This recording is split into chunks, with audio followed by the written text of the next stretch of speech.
last couple of years, the feature presentation at training camp was Trey Lance, which probably is why they traded him. He was overshadowing everything. But when it was like, well, what are you excited to watch in training camp? It was like, Trey Lance. Has he improved?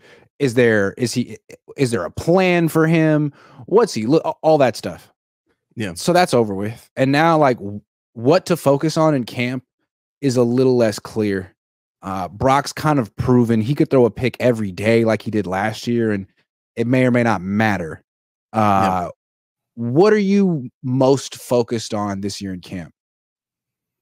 Well, here's the thing, brother. Like, I don't even know. I'm busy with work and traveling. I'm not even sure if I'm going this year.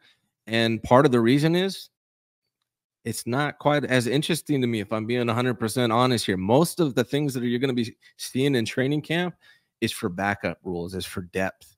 Now, there's not a lot on the line for who's going to start at any position. Like, is there a position about who's going to start? No, it's about who's going to be the sixth wide receiver, who's going to be the third and fourth running back.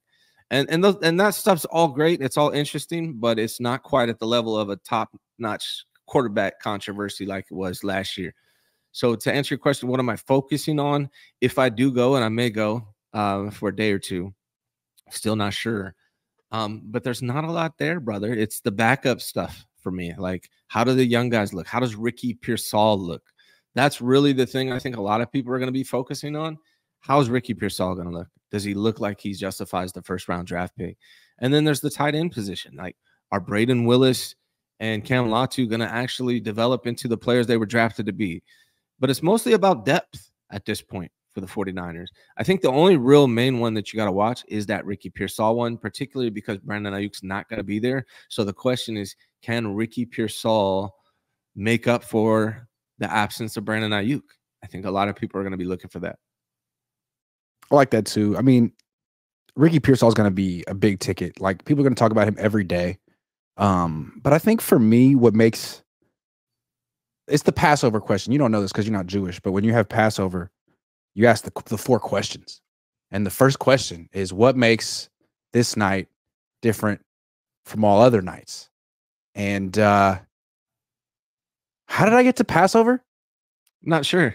I don't know what I was talking about. Yeah, you were. What are we talking about again? I got stuck on Passover. 4 questions. Yeah, Ricky Pearsall and the 4 questions. Oh, questions. yeah. What makes this off season different from all other off seasons? There we go. Okay, sorry. It was going to make sense. It was going to be good. What makes this off season different from all other off seasons? They just lost the Super Bowl again.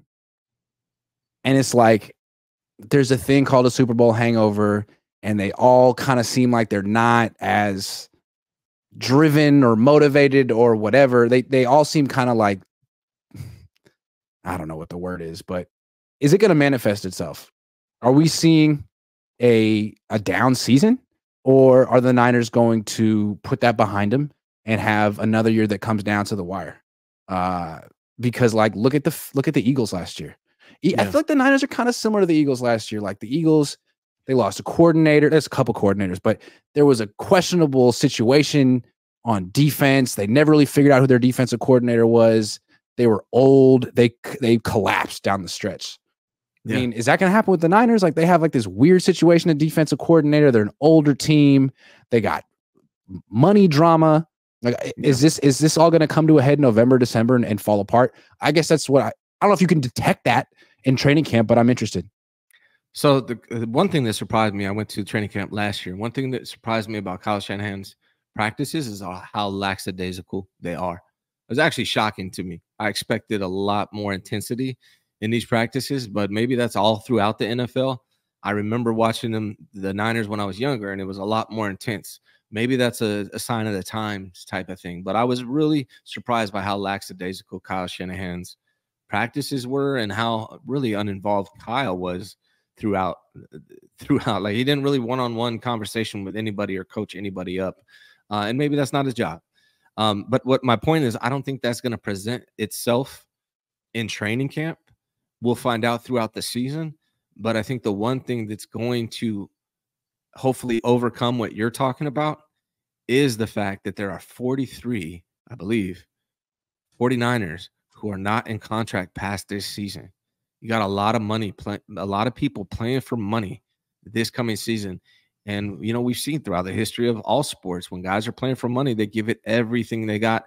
And that might be the difference. That might be the thing that helps them overcome what you're talking about with the Super Bowl hangover.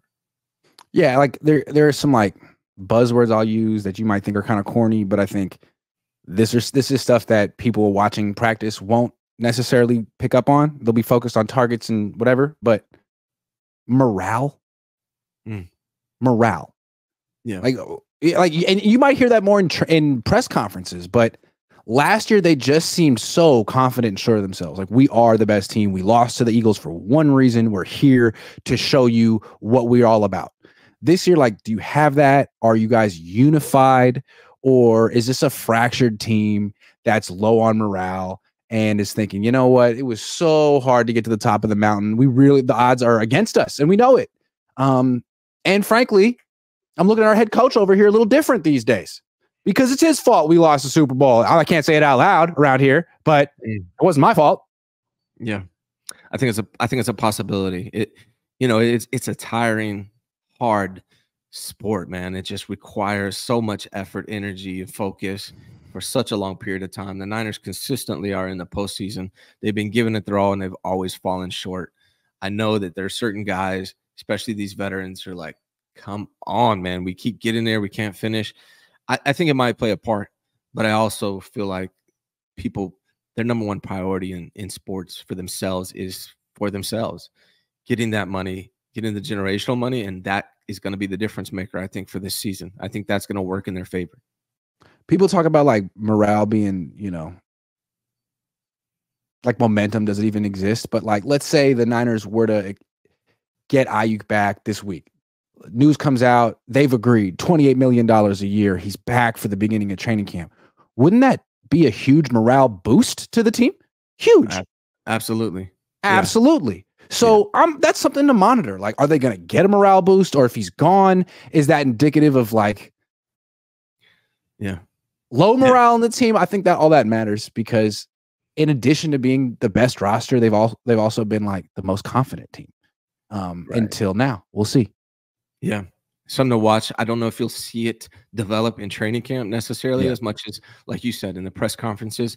But once the games start and if they have any kind of struggle, that's when you'll really see it appear. Yeah. And number two, for me, Cam Latu. That's the most. Can you catch the ball?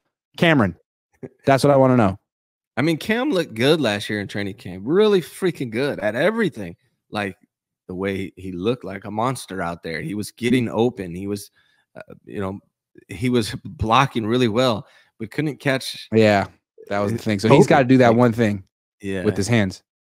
Catch the ball. At the right time. Yeah. But also Ricky Pearsall, like first round pick. That's the main story. Controversial. Already hurt. Ricky Pearsall's big. Absolutely. And independent of Brandon Ayuk, doesn't even matter what happens. You took Ricky Pearsall in round one. He better be good. He's the healthy. Story. He is what everyone. If I was going to camp, and I might still go to one or two, I'm not sure. But if I was, those are the main thing I'd be looking for. Like, what does this dude look like? Does he really justify the pick?